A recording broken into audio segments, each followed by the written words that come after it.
আছে, বোরহানি আছে, লাচ্ছি আছে, দই আছে।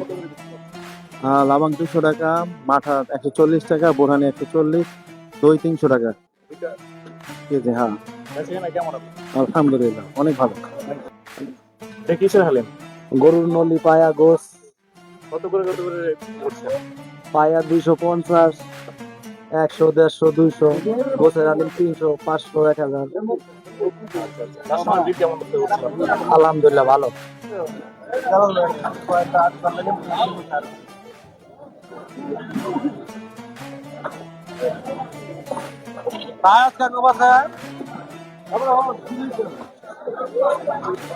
একটা প্রতি রোজে যেমন চলছে এবার তেমন চলে না একটা, এবার একবারে ইয়া।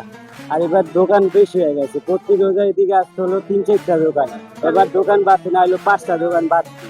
ওই যে বেকারি দোকান লাগাইছে, এহা লাগাইছে, আলমিয়া লাগাইছে, মানে আরো 2-1 জন লাগাইছে আর বাড়তি দোকান। বাইগুনি, পিঁয়াজি, আর জিলাপি, আর বুরিন্দা। কাস্টমার কেমন করতে হচ্ছে? মোটামুটি ভালোই আছে কাস্টমার। হ্যাঁ, ভালো।